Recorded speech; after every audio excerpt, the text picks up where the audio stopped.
un hombre aguardando la muerte, una nación que se precipita hacia el caos, una revelación capaz de torcer el curso de la historia. Imagina presenciar el instante en que Dios rasga el velo entre el cielo y la tierra y escoge a un solo hombre para consignar el secreto más grande jamás confiado a labios humanos. ¿Te has preguntado por qué, entre los 66 libros de la Biblia, Isaías es considerado por tantos el más extraordinario, y por qué la tradición cristiana lo apoda el evangelista del Antiguo Testamento? ¿Qué poseen sus palabras para que, siglos más tarde, Jesús las citara con tanta frecuencia, leyéndolas incluso en la sinagoga de Nazaret y proclamando su cumplimiento? Lucas 4:17-21. Lo que estás a punto de recorrer no es únicamente historia, es un hilo secreto que la fe ve tejido para nuestra generación. Un texto que anunció un nacimiento prodigioso, que dibujó con una claridad desconcertante la figura del siervo que sufre por muchos, que habló de juicio y de consuelo, de ruina y de restauración, y que, para millones, retrata al Mesías con una precisión que desarma a los escépticos. Se suele recordar, como curiosidad literaria, que Isaías tiene 66 capítulos y que su primera gran sección, 1-39, resuena con los tonos de advertencia del Antiguo Testamento, mientras que la segunda, 40-66, canta el consuelo y la esperanza. No es un argumento doctrinal, pero sí una bella simetría que ayuda a orientarse. Y sin embargo, más allá de simetrías, lo esencial es esto. Su mensaje atraviesa los siglos y toca el nervio de la fe. El llamado, una visión que lo cambió. Todo comenzó en el año de la muerte del rey Uzías. Isaías 6:1. Jerusalén, acostumbrada durante décadas a la estabilidad y al auge económico, se sintió de pronto expuesta como una ciudad sin murallas. El miedo corría por las callejuelas como un arroyo invisible. Se leía en los gestos, en los mercados, en la forma de hablar en voz baja de los comerciantes. Las madres apretaban más fuerte a sus hijos cuando pasaban junto a las puertas de la ciudad. Los ancianos meneaban la cabeza, recordando tiempos mejores. Isaías, hijo de una familia de buen linaje, criado entre los patios del templo, instruido en la ley y en los ritos sagrados, percibía que la herida más profunda no estaba en las fronteras amenazadas, sino en el corazón mismo del pueblo. Corrupción que se extendía como gangrena, idolatría disfrazada de tradición, religiosidad vacía que sonaba hueca como vasijas rotas. Los que debían guiar se aprovechaban de los débiles. Los que debían enseñar la justicia la torcían para beneficio propio. Aquella tarde, cuando el viento azotaba los postigos como si golpeara la conciencia misma de la ciudad, Isaías se apartó para orar. No sabía por qué, pero intuía con la certeza de los corazones sensibles que todo estaba a punto de cambiar. El aire mismo parecía cargado de expectativa, como antes de una tormenta que anuncia su llegada con susurros, y cambió para siempre. En el santuario, mientras las lámparas lanzaban un resplandor tembloroso sobre los muros de piedra pulida y el velo colgaba inmóvil en la penumbra sagrada, el joven se postró pidiendo misericordia para su pueblo descarriado.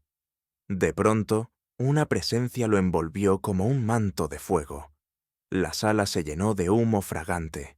Los cimientos vibraron con una música que no era de este mundo, y él vio, con la sobria convicción de quien no confunde fantasía con éxtasis, un trono alto y sublime. Serafines de 6 alas se cubrían el rostro y los pies, y con las otras 2 volaban en círculos perfectos, proclamando sin descanso con voces que eran como coros de cristal: Santo, Santo, Santo, Yahvé de los ejércitos, Toda la tierra está llena de su gloria. La santidad no lo aplastó por su violencia, sino por su pureza absoluta. Fue como ponerse frente a un espejo sin niebla, donde cada mancha del alma se hace visible. ¡Ay de mí!, gimió, y su voz sonó extraña en sus propios oídos. Estoy perdido. Soy hombre de labios impuros, y habito en medio de un pueblo de labios impuros, y mis ojos han visto al Rey, Yahvé de los ejércitos. Entonces uno de aquellos seres luminosos tomó un carbón encendido del altar con unas tenazas de oro y tocó su boca. Ardor y alivio al mismo tiempo, herida y medicina, purificación que dolía y sanaba. Tu culpa ha sido retirada, tu pecado expiado. Resonó la voz como eco de campanas celestiales. Y vino la voz, que no era sonido sino presencia, que no se oía sino que se sentía en cada fibra del ser. ¿A quién enviaré y quién irá por nosotros? No hubo cálculo, ni consulta con la prudencia humana, ni consideración de las consecuencias, solo obediencia que brotaba del corazón como agua de manantial. Heme aquí, envíame a mí. La misión imposible, palabras que herían para sanar, pero la misión que se le confiaba no traía aplausos ni reconocimiento. Ve y dile a este pueblo, oíd bien, pero no entendáis, ved bien, pero no percibáis. Vuelve insensible el corazón de este pueblo, endurece sus oídos y ciega sus ojos. Sonó como un veredicto divino que helaba la sangre. Y 6, 9 a 13. El profeta preguntó, con el temblor de quien ama profundamente y ve venir la destrucción: ¿Hasta cuándo, Señor?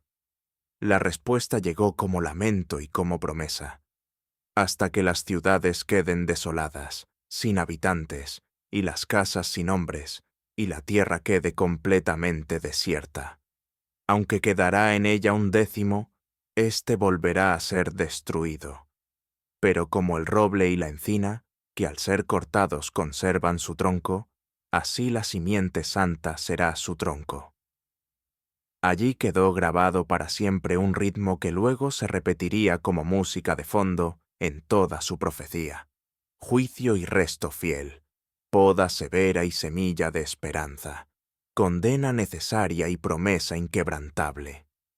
Con esa marca ardiente en el alma, Isaías salió a las calles polvorientas de Jerusalén. No era un agitador político buscando seguidores, ni un profesional de la queja que vivía de criticar al poder. Era un testigo de algo que lo había sobrepasado completamente, un hombre marcado por el fuego divino que no podía callar lo que había visto y oído. El choque con el poder. Emmanuel, Dios con nosotros. Su primer enfrentamiento directo con el poder establecido llegó durante la crisis siro-efraimita, Isaías 7. Al trono de David había subido Acaz, hombre indeciso y pusilánime, y la confederación militar de Damasco y Samaria presionaba a Judá para arrastrarla a su juego de alianzas contra el creciente poder de Asiria. El pánico colectivo empuja a los políticos a buscar alianzas que tranquilicen a corto plazo, y Acaz miró hacia Siria, como quien corre en dirección del león para escapar del zorro. Isaías se plantó ante él, con una palabra que sonaba ingenua para los estrategas militares, pero sensata en la gramática eterna de Dios. Si no creéis, no permaneceréis firmes. La fe no era para el profeta una decoración religiosa, sino el fundamento mismo de la supervivencia nacional. Le ofreció a Acaz pedir una señal, cualquier señal del cielo o del abismo, pero el rey, con una piedad fingida que mal disimulaba su incredulidad, rehusó. El profeta respondió entonces con una señal que atravesaría los siglos como flecha de luz. Por tanto, el Señor mismo os dará señal. He aquí que la joven, la doncella, concebirá, y dará a luz un hijo, y llamará su nombre Emmanuel, que significa Dios con nosotros. En hebreo, el término al-Mak puede designar a una mujer joven en edad núbil. Siglos después, la traducción griega empleó partenos, virgen, y la Iglesia primitiva entendió en esa palabra un anuncio profético que se colmó milagrosamente en el nacimiento virginal de Jesús. Mateo 1, 23. En el contexto histórico inmediato, la señal aseguraba que, antes de que el niño creciera lo suficiente para distinguir entre el bien y el mal, la amenaza de la coalición se disiparía como humo. Pero, como suele ocurrir en las profundidades de la Escritura, una misma palabra puede tener capa cercana y horizonte lejano, cumplimiento próximo para tranquilizar el presente y plenitud mesiánica para iluminar el futuro. Isaías, como todo auténtico profeta, hablaba al presente con ojos abiertos de par en par al porvenir. El niño maravilloso, títulos que desbordan, lo humano. No tardó en llegar otra ventana de luz que iluminaba el futuro con resplandores dorados. Porque un niño nos es nacido, hijo nos es dado, y el principado sobre su hombro, y se llamará su nombre Admirable Consejero, Dios fuerte, Padre eterno, Príncipe de paz. Lo dilatado de su imperio y la paz no tendrán límite. Isaías 9, 6-7. ¿Cómo puede caber tanto en un niño frágil? ¿Qué rey meramente humano puede llevar títulos tan grandes sin que le estallen en las manos como vasijas de barro? En el corto plazo, el pueblo de Judá escuchó el anuncio como promesa de estabilidad política y dinástica.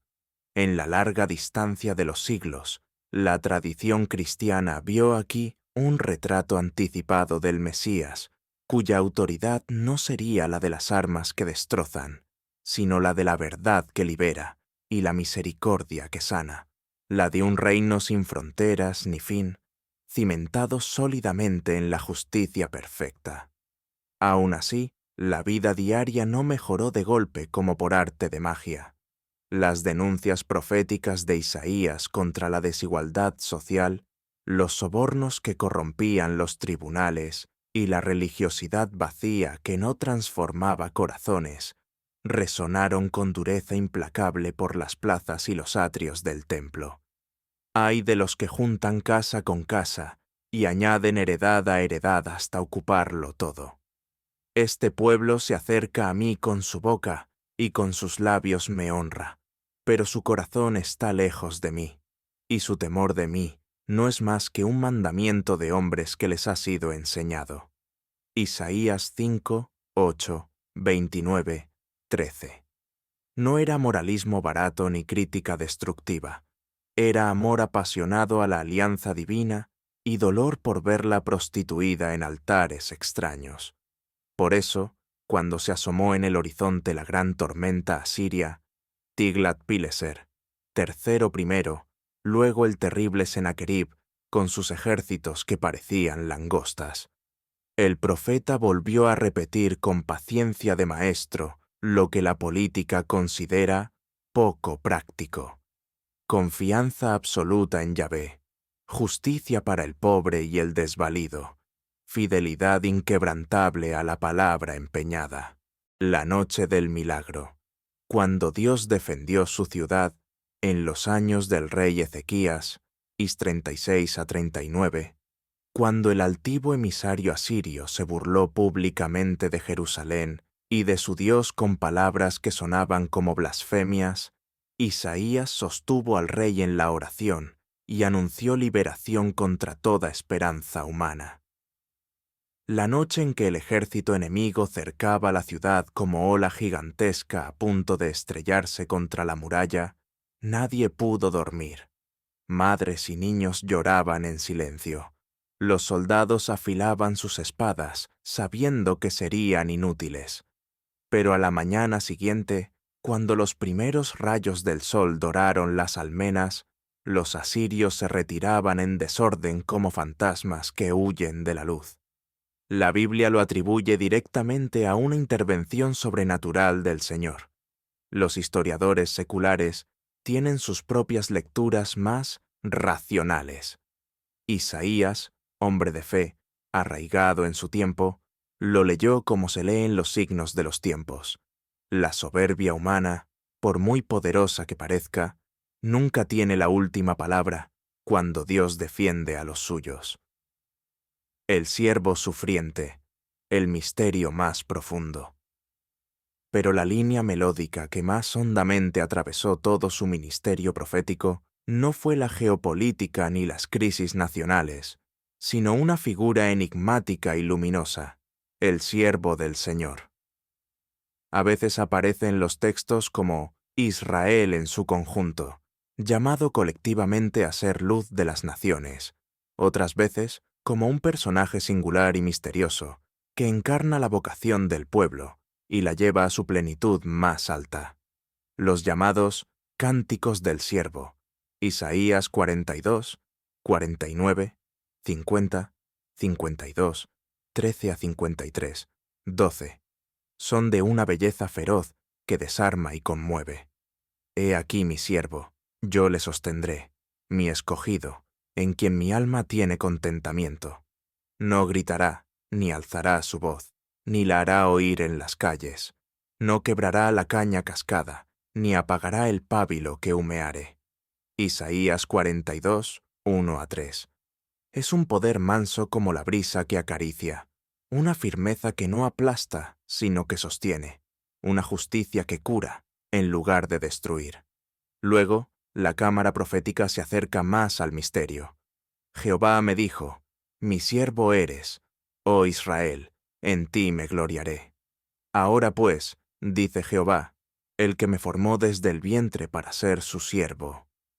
Poco es para ti que seas mi siervo para levantar las tribus de Jacob, y para que restaures el remanente de Israel.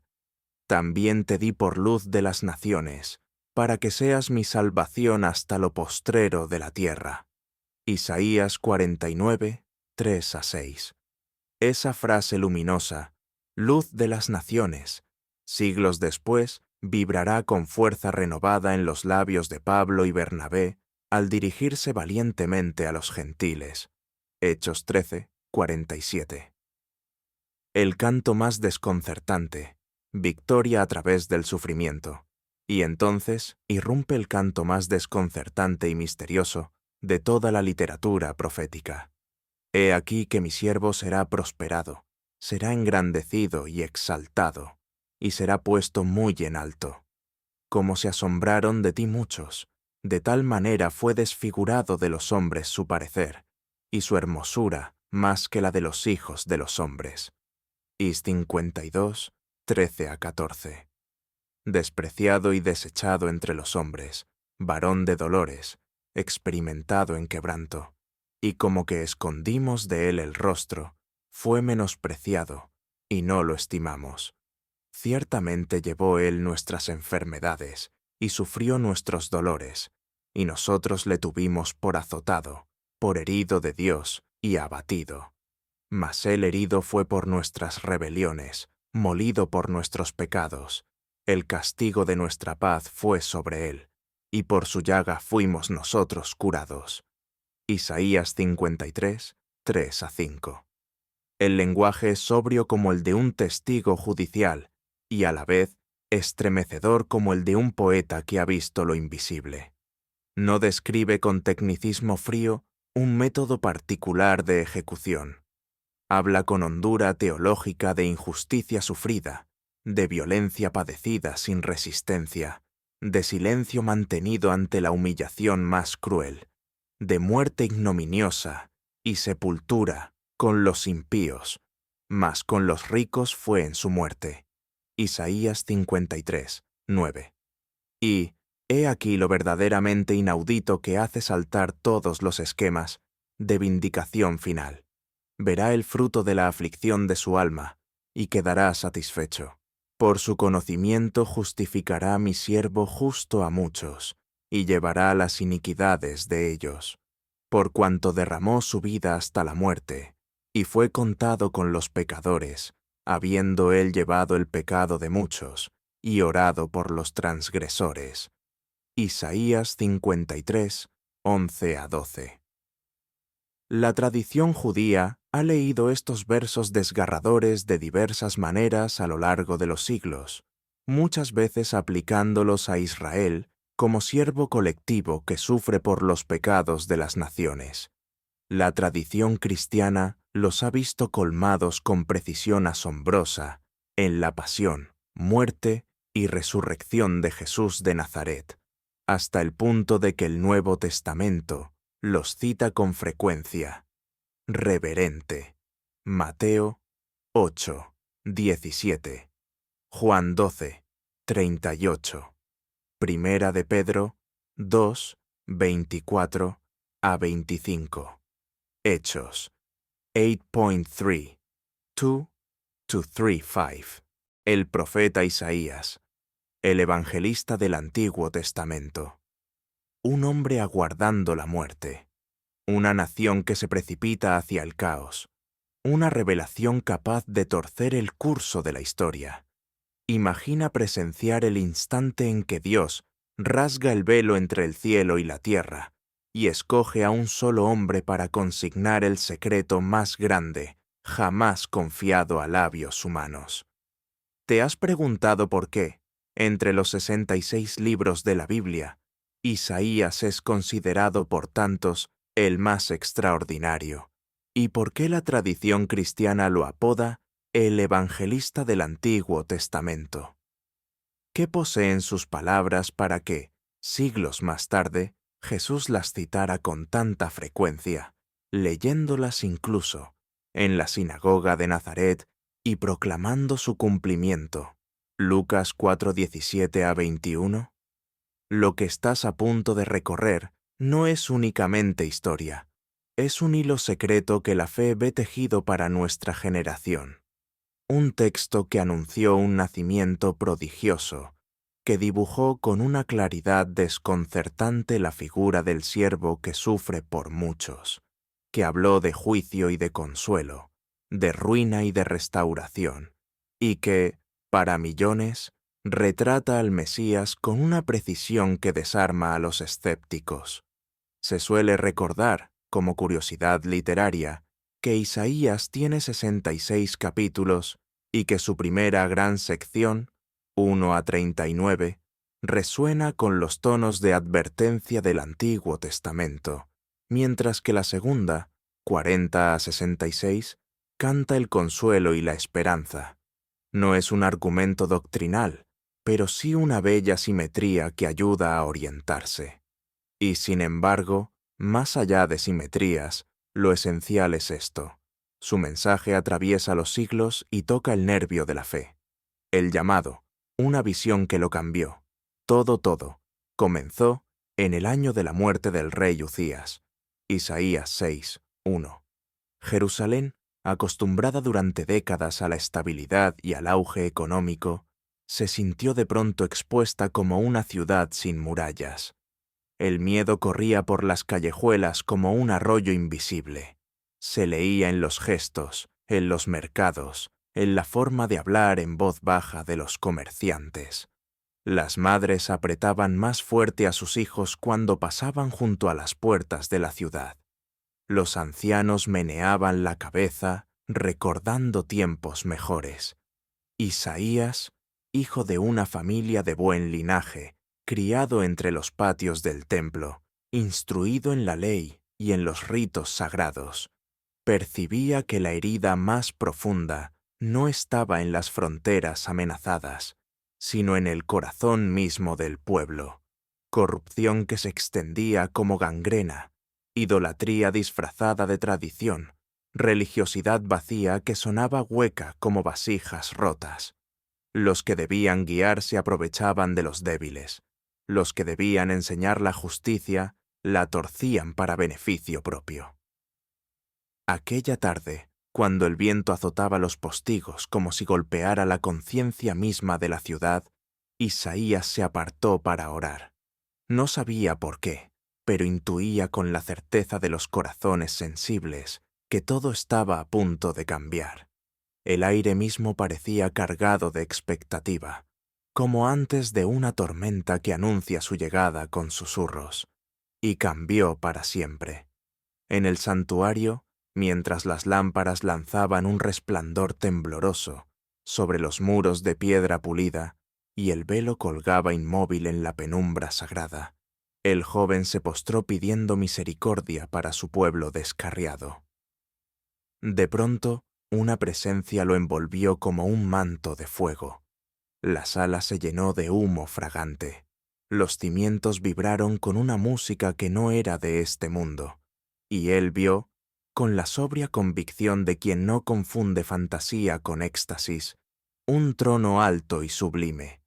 Serafines de 6 alas se cubrían el rostro y los pies, y con las otras 2 volaban en círculos perfectos, proclamando sin descanso con voces que eran como coros de cristal: Santo, Santo, Santo, Yahvé de los ejércitos, toda la tierra está llena de su gloria. La santidad no lo aplastó por su violencia, sino por su pureza absoluta. Fue como ponerse frente a un espejo sin niebla, donde cada mancha del alma se hace visible. ¡Ay de mí!, gimió, y su voz sonó extraña en sus propios oídos. Estoy perdido. Soy hombre de labios impuros, y habito en medio de un pueblo de labios impuros, y mis ojos han visto al Rey, Yahvé de los ejércitos. Entonces uno de aquellos seres luminosos tomó un carbón encendido del altar con unas tenazas de oro y tocó su boca. Ardor y alivio al mismo tiempo, herida y medicina, purificación que dolía y sanaba. Tu culpa ha sido retirada, tu pecado expiado. Resonó la voz como eco de campanas celestiales, y vino la voz, que no era sonido sino presencia, que no se oía sino que se sentía en cada fibra del ser. ¿A quién enviaré y quién irá por nosotros? No hubo cálculo, ni consulta con la prudencia humana, ni consideración de las consecuencias.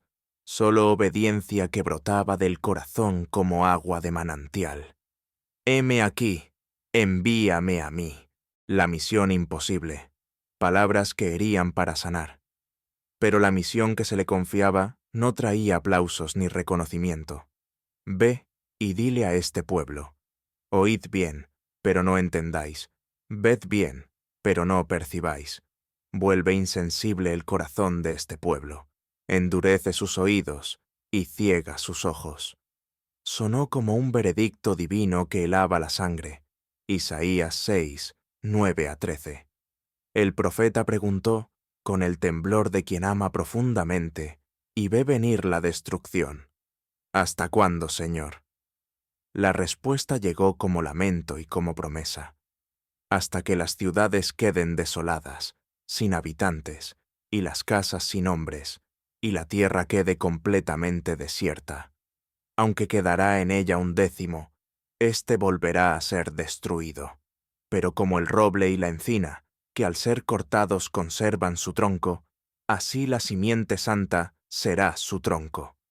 Allí quedó grabado para siempre un ritmo que luego se repetiría como música de fondo en toda su profecía: juicio y resto fiel, poda severa y semilla de esperanza, condena necesaria y promesa inquebrantable. Con esa marca ardiente en el alma, Isaías salió a las calles polvorientas de Jerusalén. No era un agitador político buscando seguidores, ni un profesional de la queja que vivía de criticar al poder. Era un testigo de algo que lo había sobrepasado completamente. Un hombre marcado por el fuego divino que no podía callar lo que había visto y oído. El choque con el poder. Emmanuel, Dios con nosotros. Su primer enfrentamiento directo con el poder establecido llegó durante la crisis siro-efraimita, Is 7.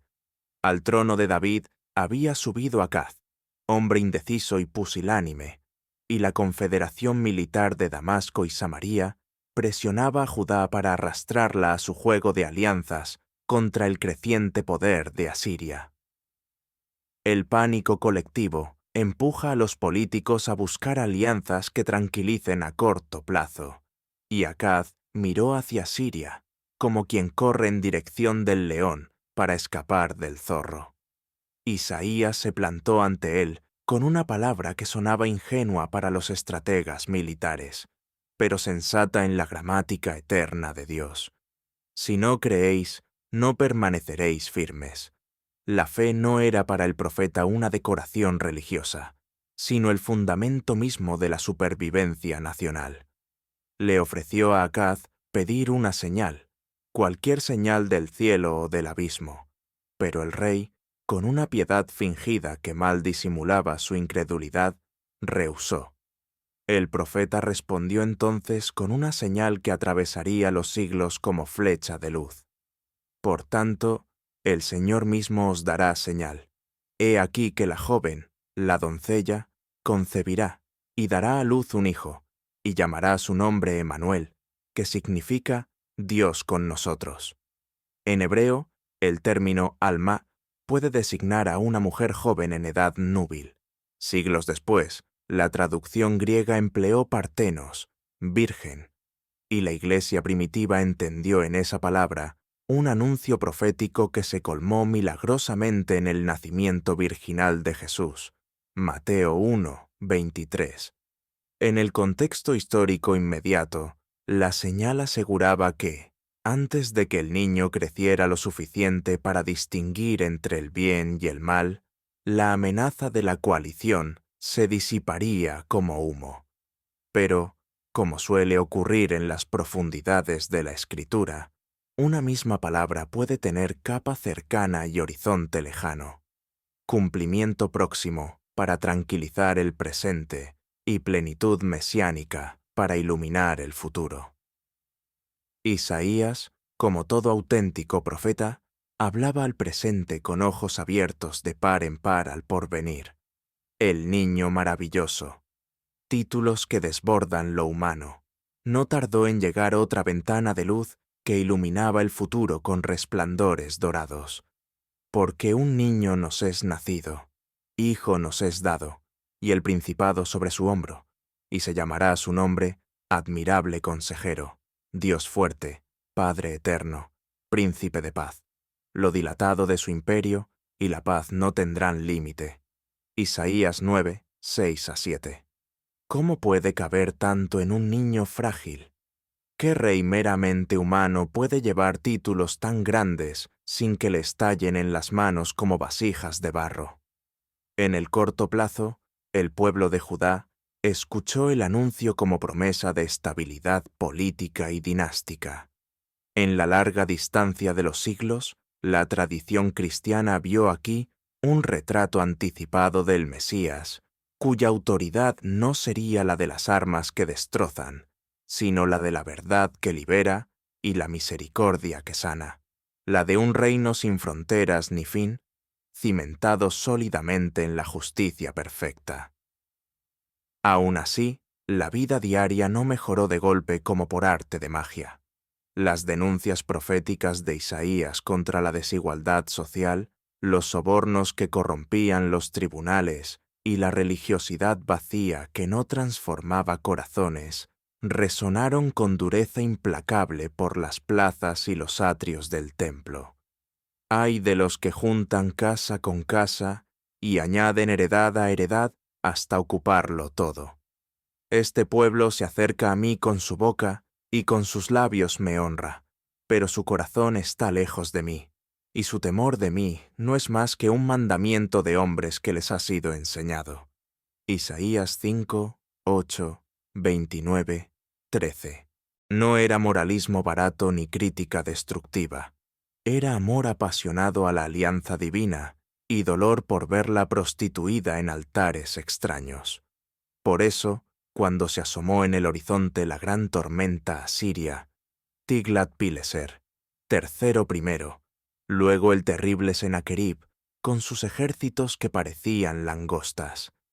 El profeta volvió a repetir con paciencia de maestro lo que la política considera poco práctico. Confianza absoluta en Yahvé, justicia para el pobre y el desvalido, fidelidad inquebrantable a la palabra empeñada. La noche del milagro, cuando Dios defendió su ciudad en los años del rey Ezequías, Is 36-39, cuando el altivo emisario asirio se burló públicamente de Jerusalén y de su Dios, con palabras que sonaban como blasfemias, Isaías sostuvo al rey en la oración y anunció liberación contra toda esperanza humana. La noche en que el ejército enemigo cercaba la ciudad como ola gigantesca, a punto de estrellarse contra la muralla, nadie pudo dormir. Madres y niños lloraban en silencio. Los soldados afilaban sus espadas sabiendo que serían inútiles. Pero a la mañana siguiente, cuando los primeros rayos del sol doraron las almenas, los asirios se retiraban en desorden como fantasmas que huyen de la luz.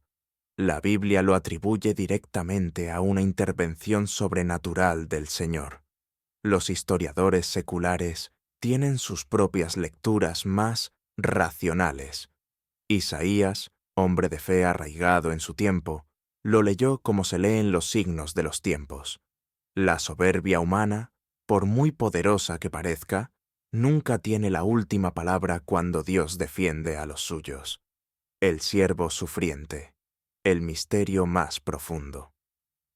Pero la línea melódica que más hondamente atravesó todo su ministerio profético no fue la geopolítica ni las crisis nacionales, sino una figura enigmática y luminosa, el siervo del Señor.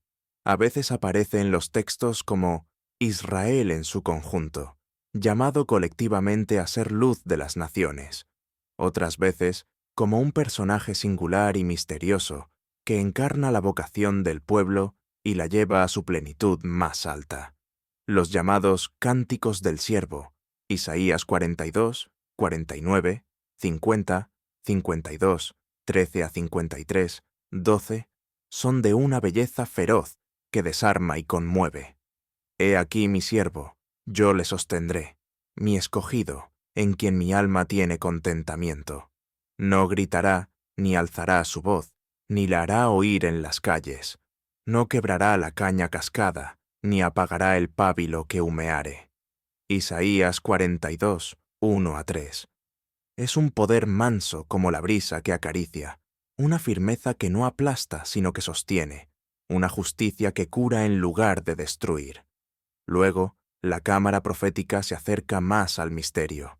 Jehová me dijo, mi siervo eres, oh Israel, en ti me gloriaré. Ahora pues, dice Jehová, el que me formó desde el vientre para ser su siervo. Poco es para ti que seas mi siervo para levantar las tribus de Jacob, y para que restaures el remanente de Israel. También te di por luz de las naciones, para que seas mi salvación hasta lo postrero de la tierra. Isaías 49, 3 a 6. Esa frase luminosa, luz de las naciones, siglos después, vibrará con fuerza renovada en los labios de Pablo y Bernabé al dirigirse valientemente a los gentiles. Hechos 13, 47.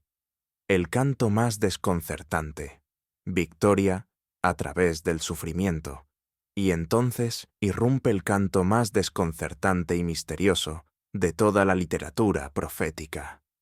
He aquí que mi siervo será prosperado, será engrandecido y exaltado, y será puesto muy en alto. Como se asombraron de ti muchos, de tal manera fue desfigurado de los hombres su parecer, y su hermosura más que la de los hijos de los hombres. Is 52, 13 a 14. Despreciado y desechado entre los hombres, varón de dolores, experimentado en quebranto, y como que escondimos de él el rostro, fue menospreciado, y no lo estimamos.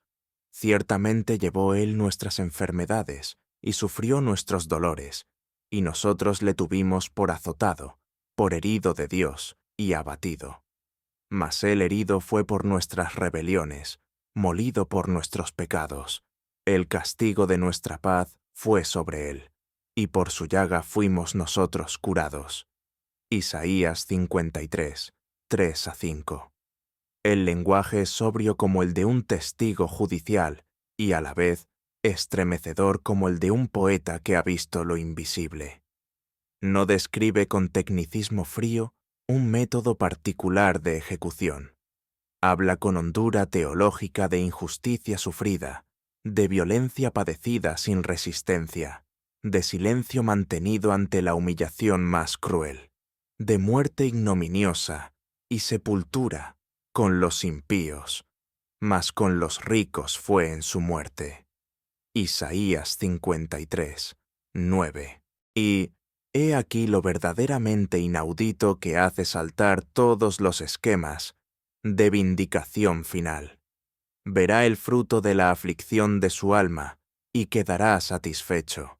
Por su conocimiento justificará a mi siervo justo a muchos y llevará las iniquidades de ellos, por cuanto derramó su vida hasta la muerte y fue contado con los pecadores, habiendo él llevado el pecado de muchos y orado por los transgresores. Isaías 53, 11 a 12.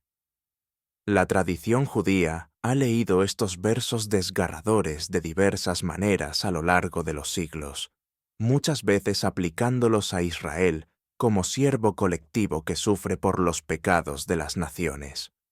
La tradición cristiana los ha visto colmados con precisión asombrosa en la pasión, muerte y resurrección de Jesús de Nazaret, hasta el punto de que el Nuevo Testamento los cita con frecuencia reverente. Mateo 8, 17, Juan 12, 38, Primera de Pedro 2, 24 a 25, Hechos 8.3, 2-3, 5. Más allá de polémicas teológicas entre tradiciones diferentes, nadie que lea con mente abierta puede negar la fuerza sobrecogedora de un texto que plantea la paradoja central de toda redención auténtica. El justo que sufre voluntariamente por los injustos, el inocente cuya herida misteriosa trae paz al mundo. El corazón del profeta, no espectador, sino participante. Isaías no fue un espectador frío y distante de esas visiones que lo sobrepasaban. La palabra profeta, en hebreo, no significa adivino, que predice el futuro por curiosidad, sino portavoz de Dios. Alguien que recibe la palabra divina, la rumia en su corazón, sufre con ella y la entrega al pueblo sin adulterarla. La dureza de sus oráculos, ay, repetidos como campanadas funerarias, nacía de un corazón que conocía íntimamente el amor apasionado de Dios por los pobres, por las viudas esquilmadas sin piedad, por los jornaleros trabajadores sin salario justo. Por eso atacó la idolatría y la injusticia social con la valentía de quien no se protege a sí mismo ni busca popularidad. Y por eso, también, cuidó como joyas preciosas las páginas del consuelo que darían esperanza a generaciones futuras. Cuando una generación posterior, ya en el amargo exilio babilónico o a las puertas esperanzadas de volver a la patria, abriese los capítulos 40 a 55, encontraría un pastor que habla con ternura de madre. Consolaos, consolaos, pueblo mío, dice vuestro Dios. Hablad al corazón de Jerusalén, decidle a voces que su tiempo es ya cumplido, que su pecado es perdonado. Isaías 40, 1 a 2. Allí descubriría al Dios incomparable que mide las aguas con el hueco de su mano y los cielos con su palmo. Isaías 40, 12. Y a la vez, al Dios cercano que da esfuerzo al cansado y multiplica las fuerzas al que no tiene ningunas. Isaías 40, 29. Allí encontraría al Creador omnipotente que hace nuevas todas las cosas, que levanta camino en el desierto y ríos en la soledad. Isaías 43, 19. Allí hallaría la promesa de una alianza que no caduca jamás, de un siervo que no se quebrará en su misión, de una salvación que no se detiene en las fronteras de Israel, sino que alcanza hasta los confines de la tierra. El horizonte universal, justicia para todos los pueblos. En la sección final del libro, 56 a 66, el horizonte profético se amplía todavía más hasta abrazar toda la humanidad. Justicia también para el extranjero que se acoge al pacto divino.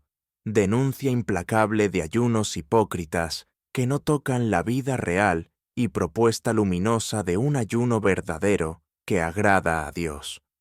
¿No es más bien el ayuno que yo escogí, desatar las ligaduras de impiedad, soltar las cargas de opresión y dejar ir libres a los quebrantados y que rompáis todo yugo? ¿No es que partas tu pan con el hambriento y a los pobres errantes albergues en casa? Is 58, 6-7. Y luego viene un capítulo inolvidable que Jesús se aplicará directamente a sí mismo en la sinagoga de su pueblo natal. El Espíritu de Jehová el Señor está sobre mí, porque me ungió Jehová. Me ha enviado a predicar buenas nuevas a los abatidos, a vendar a los quebrantados de corazón, a publicar libertad a los cautivos y a los presos abertura de la cárcel, a proclamar el año de la buena voluntad de Jehová. Isaías 61, 1-2. Cuando Lucas narra con precisión de cronista que Jesús enrolla cuidadosamente el libro y dice con autoridad divina: «Hoy se ha cumplido esta escritura delante de vosotros». Lucas 4:21. No está forzando violentamente el texto de Isaías para que diga lo que no dice. Está proclamando que en su persona resuena exactamente aquello que Isaías cantó siglos antes como promesa del futuro. Cielos nuevos y tierra nueva, la esperanza final. El consuelo isaiano no es ingenuidad que cierra los ojos ante la realidad. Isaías puede hablar con autoridad de cielos nuevos y tierra nueva, y 65-66, precisamente porque ha mirado de frente, sin pestañear, el dolor humano, el exilio desgarrador, la violencia fratricida, y sabe por experiencia directa que Dios no se desentiende de sus criaturas heridas. Por eso, en uno de los pasajes más citados y amados de toda la Escritura, proclama con voz que trasciende los siglos: «Destruirá a la muerte para siempre, y enjugará Jehová el Señor toda lágrima de todos los rostros, y quitará la afrenta de su pueblo de toda la tierra, porque Jehová lo ha dicho». Isaías 25, 8. Aquí la fe cristiana ha visto desde el principio el horizonte último de toda esperanza humana, el gran día sin ocaso, que el Apocalipsis canta después con imágenes muy parecidas. Ap 21, 4. Mientras tanto, el profeta enseña a esperar trabajando, abriendo la mano generosa al pobre, rechazando la mentira aunque sea rentable, cuidando el sábado como espacio sagrado, amando la justicia aunque cueste caro. Leyendo con honestidad, evitar atajos fáciles. Conviene, como lectores atentos y honestos, evitar atajos fáciles que desvirtúan la riqueza del texto. Isaías no fue un hombre moderno con mentalidad del siglo XXI, ni un académico de seminario con acceso a bibliotecas. Fue un hijo de su pueblo y su tiempo, que hablaba con lenguaje poético cargado de imágenes, metáforas que brillan, hipérboles que impactan, ritmos de juicio y promesa que se alternan como las estaciones. Tampoco es correcto ponerlo a dialogar con Jeremías como si fueran coetáneos que se encontraban en el mercado. Cada uno tuvo su época específica. Ni proyectar al detalle instituciones religiosas que todavía no existían en su tiempo. Lo honramos más cuando leemos sus páginas ardientes en su contexto histórico auténtico. El siglo VIII antes de Cristo. C. La amenaza creciente de Asiria, la compleja política de alianzas que cambiaba como veleta, la fe de Judá tambaleándose peligrosamente entre altares ajenos, y, en medio de todo ese torbellino, la palabra clara de un Dios que llama a confiar. La belleza genuina de Isaías está precisamente en que, sin perder jamás sus raíces históricas bien plantadas, abre ventanas luminosas que el Nuevo Testamento dirá colmadas definitivamente en Cristo Jesús. Esa doble fidelidad, al ayer que lo vio nacer y al mañana que anunciaba, explica por qué Jesús lo citó tanto y por qué los primeros cristianos, al releer con ojos nuevos la pasión del Maestro, oían detrás la música inconfundible de Isaías 53, el sufrimiento personal del llamado. Visto así en su integridad, se entiende también el sufrimiento personal profundo del profeta. No predicó fórmulas abstractas desde una cátedra cómoda. Cargó sobre sus espaldas con una misión que le valió burlas crueles, cansancio que agotaba el alma, malentendidos que dolían como puñaladas. Dejó páginas en que se nota el pulso acelerado de la angustia, el nudo en la garganta del que ve venir la catástrofe. ¡Ay de mí, que soy perdido! Porque siendo hombre inmundo de labios, y habitando en medio de pueblo que tiene labios inmundos, han visto mis ojos al Rey, Jehová de los ejércitos. Isaías 6, 5. En otras páginas se respira la serenidad conquistada de quien aprendió a fondo el alfabeto de la fe. Porque así dijo Jehová el Señor, el Santo de Israel: en descanso y en reposo seréis salvos, en quietud y en confianza será vuestra fortaleza. Isaías 30, 15. En la boca curtida de Isaías, la confianza no es pasividad que se cruza de brazos, es la decisión valiente de plantarse sobre roca firme cuando todo invita a correr despavorido, cuando los asesores políticos aconsejan más caballos de guerra. Él recuerda pacientemente que el Santo de Israel es más sólido que los carros blindados con hierro. Cuando los líderes religiosos quieren un culto que blanquee conciencias sucias sin transformar vidas, él repite que el culto verdadero huele a justicia. Cuando el pueblo suspira por soluciones mágicas que no cuesten esfuerzo, él da la noticia menos seductora y más liberadora. Dios es fiel hasta el extremo, pero no se le maneja como instrumento. Dios salva definitivamente, pero no a costa de nuestra responsabilidad. El legado del resto, esperanza en las minorías fieles, una imagen final, ayuda a condensar todo su legado espiritual, el resto o remanente. En los comienzos duros de su ministerio, Isaías la aprendió como promesa mínima pero real, simiente santa en un tronco aparentemente calcinado. Con el paso de los años y las experiencias, se convierte en pedagogía característica de Dios a lo largo de toda la historia. No todos escuchan la voz divina, no todos cambian de corazón, no todos vuelven del exilio del pecado, pero siempre hay un resto que sí responde, y por ese resto fiel, Dios mantiene abierta la puerta de la historia. Esa idea es a la vez humilde y luminosa. No pretende mayorías aplastantes que convenzan por número, sino que trabaja pacientemente con minorías fieles que transformen por calidad. Así han caminado los santos de todas las épocas y tradiciones, sin estruendo publicitario, con perseverancia de hormiga, sembrando en invierno para cosechar en primavera. ¿Por qué Isaías sigue fascinando? Mirando ahora el conjunto de su figura y su mensaje, ¿por qué Isaías fascina tanto después de tantos siglos? Porque logra conjugar lo que pocas veces se mantiene unido sin romperse. Una lucidez implacable ante el pecado humano y una esperanza invencible en la gracia divina. Una teología altísima del Dios 3 veces santo y una sensibilidad finísima por la viuda desprotegida y el huérfano abandonado. Una visión cósmica de cielos nuevos y un consejo concreto para el lunes por la mañana. Deja de oprimir con el dedo acusador. Y porque su música profética resuena con frescura mucho más allá de su siglo VIII.